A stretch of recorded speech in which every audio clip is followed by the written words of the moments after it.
This video is designed to assist you with understanding the purpose of interactive notebooks and how to actually assemble one.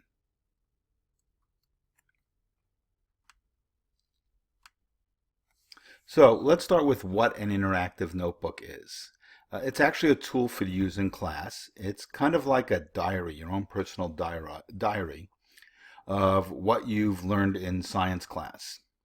It serves as a portfolio of your work in one convenient spot.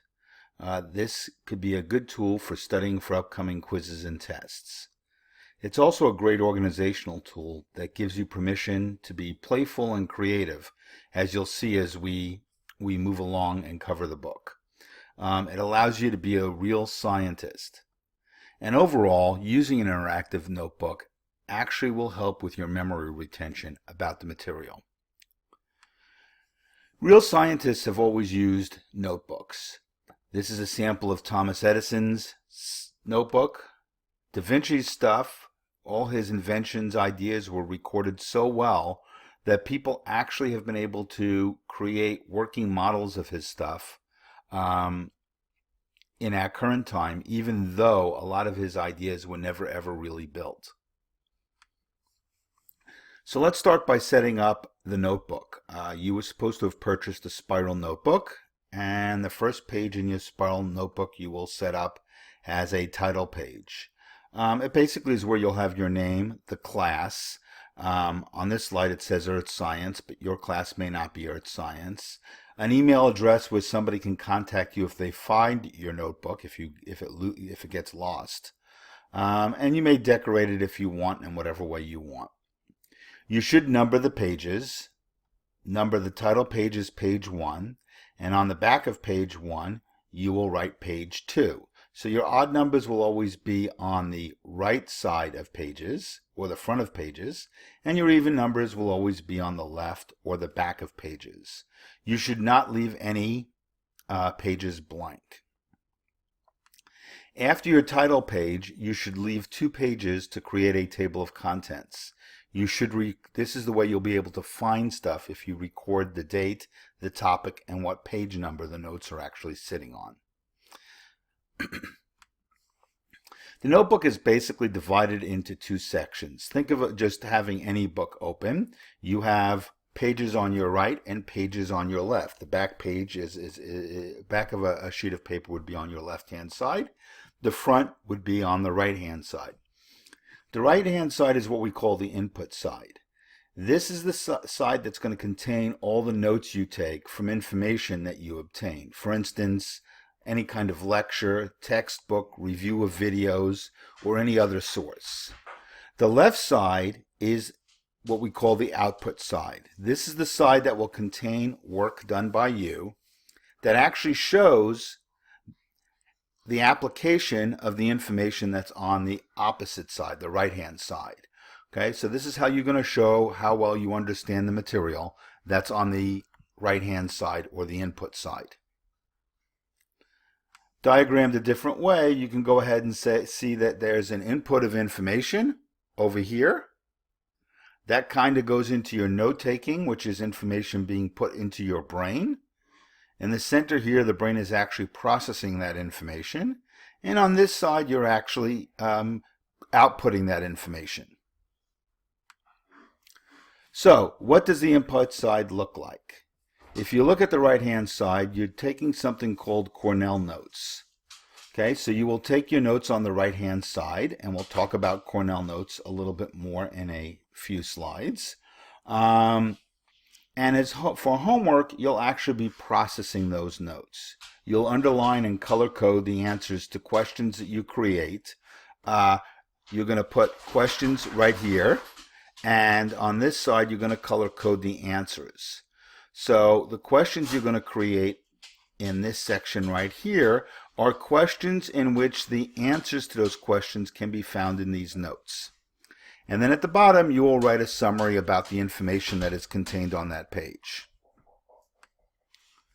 So, on your right-hand side or your input side, the very top should include the date, the title of the information that's being covered, and as we said before, the whatchamacallit, the page numbers. In this section right here where the arrow is where you will take notes like you normally would. There's no specific writing style for notes that's being prescribed by this. You will use whatever works best for you. Okay. This section where the arrow is now is where you will write questions. And as I said earlier, you're going to write questions that are the types of questions that you think might show up on a quiz. If you were creating a quiz for the information in the notes section, what would those questions look like? This could become a good study aid for you later on. And you should aim for about 5 questions for each page. Going back to the notes section, as you see the arrow over here, then you would underline the answers to the questions that are in the left column. Now, these get color-coded, so if I have a question that's in red, I should underline the answer to that question in red. So when I have 5 different questions, I should be using 5 different colors. Some people use highlighters, but colored pencils tend to work better. And down at the bottom, you should write a 3 to 4 sentence summary of what the information is that's on that page.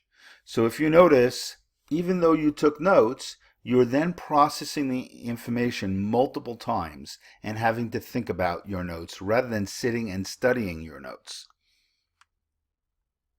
Okay, some note-taking tips. Okay.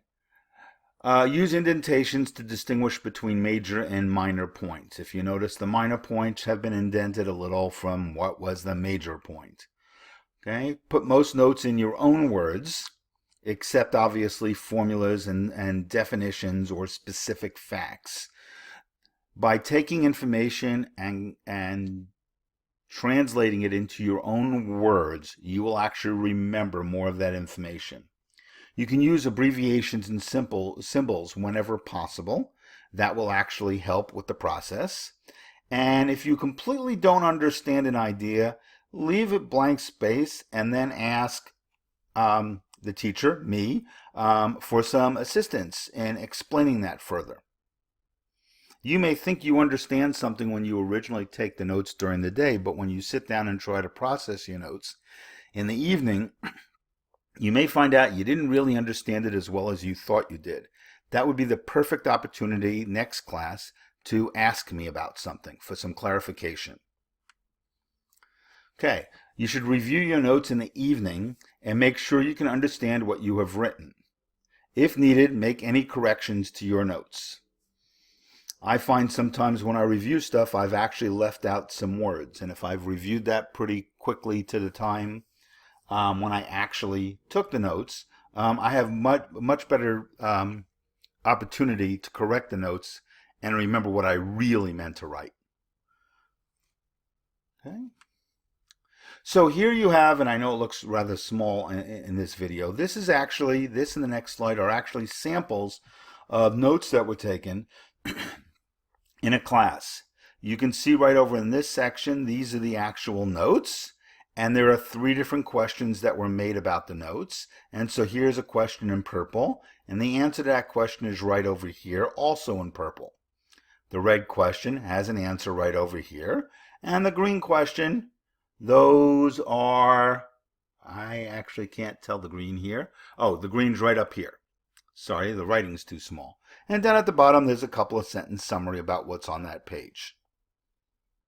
If you want to read this a little bit closer, you certainly can pause the video and look at it. Here's an example of the next page of notes. And again, you'll see there were 3 questions here. And again, they're color-coded with the answers, and there's a summary. Keep in mind that while I say you should aim at 5, some pages are going to be really dense with material, and you can come up with 7 or 8 or 9 questions. And other pages aren't so dense with material, and therefore you can only come up with a few questions. But overall, on average, you should have about 5 questions a page. So let's talk about the output side. Again, the output side is on the left, and you're taking the information that's in your notes and you're doing something with it. Usually I will be very specific as to what output I want you to create regarding your notes. Okay? Not every day will there be an output, but you should give some thought to writing to what kind of output you could do on a daily basis. Outputs can also be worksheets, responses to questions that I've given to you, graphic organizers, and creative processing. And the next series of slides are actually going to give you an example of some of these things. I will go over them rather quickly. You can have things like concept maps, where you have the central concept in the center and the related concepts that are directly related to it out here, and then there may be connections even further. This may require putting together an output that actually represents a few pages of notes. Some people call these spider maps. Okay, this is another version of the same type of thing. Here's your central idea. Here's are the connected ideas, and each one of them have sub-connected ideas, so you can see the relationship between things. Sometimes you're going to compare and contrast excuse me, things. T-charts are good for that. So if we're trying to compare something, let's say eukaryotic cells to prokaryotic cells, this might be a good example to do something like that. All the attributes of eukaryotic cells could be in this column, and all the attributes of prokaryotic cells could be in that column. Venn diagrams are where you write the characteristics of two different populations or two different ideas, and there's an area that overlaps, and the area that overlaps the circles for the two areas, it includes all the information that's true for both populations or both ideas. So in other words, in here, spiders and insects, the stuff that's in this center, small, lay eggs, and crawl, are true for both of them. It's a good way to present comparisons of comparing and contrasting. Sometimes you want to do cycle diagrams. You might want to do the life cycle of a butterfly. This one happens to be the rock cycle, which is something that's covered in 6th grade. But you can see how everything is related, how things move from point A to point B and back and forth, that type of thing. Continuum scales basically show, it's almost like a timeline or a chronology, or it might illustrate things like in pH, where you're going to, which is a measurement of the amount of basically acid and base. It shows relative positions of things. Okay, decision trees are things where some kind of decision is being made. So this is some kind of a classification system where, does it have feathers? Yes, no. If it's yes, you follow this route. Then does it swim? Yes or no. And if it does, you follow it this route, and you must be talking about a duck. This is a very simplified version, but that's how decision trees are used. Flowcharts actually have to do with the actual flow of information or steps or decisions or processes. You could talk about a flowchart being something like your school day, where there's a definite chronological order to the way things happen. First you have to do A before B, before C, before D, etc., etc. There are some other creative processing ideas that you can do. Sometimes you can go through all these, but sometimes it's just creatively doing something with the information that is available to you from the notes. Maybe an acrostic poem or something, or create an advertisement trying to sell the idea, those type of things. And over the next several pages, and again, you can actually pause and look at them. There are several ideas for creative processes that you could do.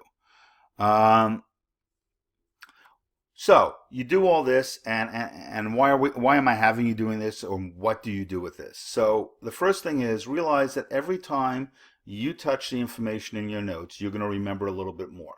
So the first time you write it down, you remember a little bit. Then when you review the notes, and you write down your questions, you remember a little bit more.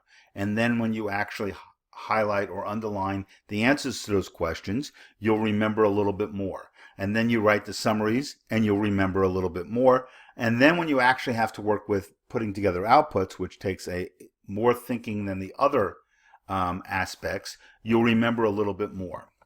But now it's time. I've just announced that there's a test or a major quiz, and you want to study for it. If you take a piece of paper and you put it over the notes section on any given page so that all you can see is your questions on the left-hand side, if you have really good questions, you have a really good study guide for what might be on the test. And you can actually take your test based upon the questions you have and check your answers because you've highlighted them. So, my suggestion is for you to spend 10 minutes every week or so in a quick review of your notes. And in addition to this, the more often you visit your notes, the more you're going to remember. And best of luck.